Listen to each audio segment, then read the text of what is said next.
Good morning, students. Welcome back again to the 11th class IT classes. In the last class, we have started our new topic that is the dictionary. और dictionary के बारे में हमने last में operations discuss किए थे that how can we create the dictionary.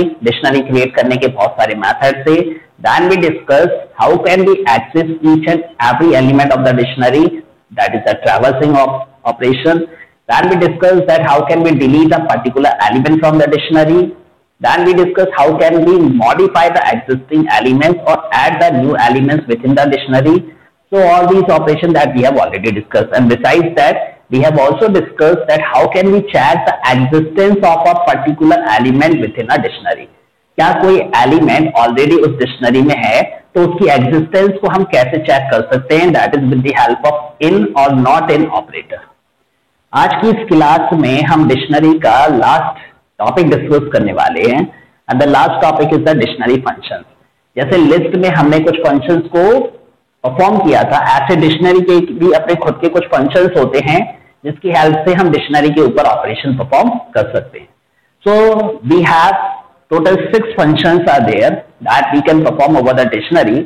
The first function is the len function, second is the clear function, third one is the get function, then fourth one is the keys function, then values function, and the last one is the update function.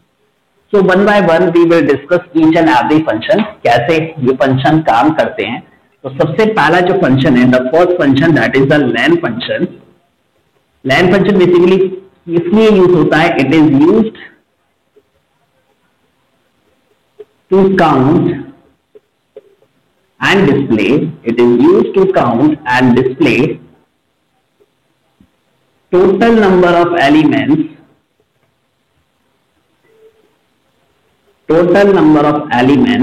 present within a dictionary. Total number of elements present within a dictionary. आपने जो dictionary create की है उसके अंदर total कितने elements हैं, that is its length. Suppose you have created a dictionary that contains 3 elements. Elements का means है it is a combination of key and value. यानी जो पेयर है की और वैल्यू के वो कितने हैं, that is its length. अगर आपके डिक्शनरी में 3 एलिमेंट्स हैं तो इस लेंथ इज 3, 2 है तो इस length is 2 and so on. तो हम एक छोटा सा एग्जांपल लेते हैं कैसे हम len फंक्शन को यूज करेंगे. सबसे पहले मैंने यहाँ पर डी नाम से एक डिक्शनरी क्रिएट की है.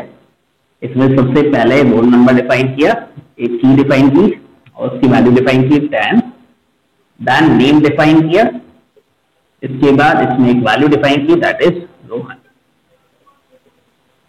ये डिक्शनरी है. इसके बाद मैंने प्रिंट कराया, print that is len of D. मैंने डी की लाइन को डिस्प्ले कराया, प्रिंट फंक्शन के अंदर पास कर दिया len ऑफ डी. तो ये डी नाम की जो डिक्शनरी है इसकी लाइन को डिस्प्ले करेगा. सो इस आउटपुट इज, इसका आउटपुट जो है वो 2 आएगा. इसका आउटपुट 2 इसलिए आएगा क्योंकि जो डिक्शनरी आपने क्रिएट की है it will contain only 2 elements. ये आपके एलिमेंट है. The first element is roll number and it's value and the second element is name and it's value. तो यहाँ 2 एलिमेंट है तो उसकी लेंथ क्या हो गई, दैट इज 2. अगर हम एक एम्प्टी डिक्शनरी क्रिएट करते हैं और उसकी लेंथ कैलकुलेट करते हैं, if we create a dictionary that is empty, जैसे डी नाम से एक डिक्शनरी बनाई that is the empty dictionary, और अगर हम प्रिंट कराते हैं len ऑफ डी तो उस कंडीशन में भी आपको आउटपुट मिलेगा दैट इज द 0. क्योंकि एम्प्टी एलिमेंट के अंदर कोई एलिमेंट एग्जिस्ट नहीं करते तो इस वैल्यू इज 0. तो उसकी वैल्यू हम क्या कंसीडर करते हैं, that is 0, that is the empty element. So first function is clear, that is the len function. len function का काम है डिक्शनरी की लेंथ को डिस्प्ले कराना. डिक्शनरी की लेंथ का मीन्स है उसके अंदर टोटल कितने नंबर ऑफ एलिमेंट्स है उनको काउंट करके डिस्प्ले करना. Now come to the second function of the dictionary.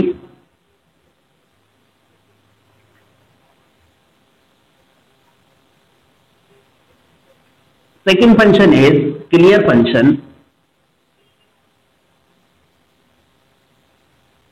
जैसा कि नाम से पता चल रहा है ये फंक्शन स्पेशली यूज होता है एलिमेंट्स को क्लियर करने के लिए.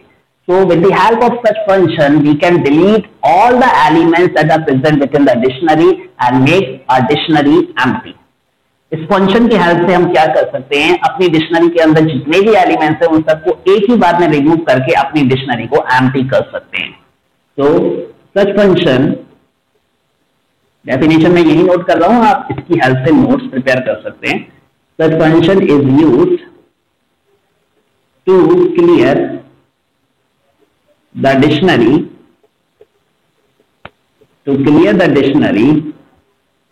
and make your dictionary empty. To clear the dictionary and make your dictionary empty. इस फंक्शन की हेल्प से आप अपनी डिक्शनरी को एम्प्टी करते हैं and make your dictionary empty, यानी क्लियर के थ्रू हम एम्प्टी कर देते हैं, खाली कर देते हैं अपनी डिक्शनरी को। एक छोटा सा एग्जांपल लेते हैं। डी नाम से हमने डिक्शनरी बनाई, इसके अंदर वही दो एलिमेंट हमने डिफाइन किए, रोल नंबर, नेम,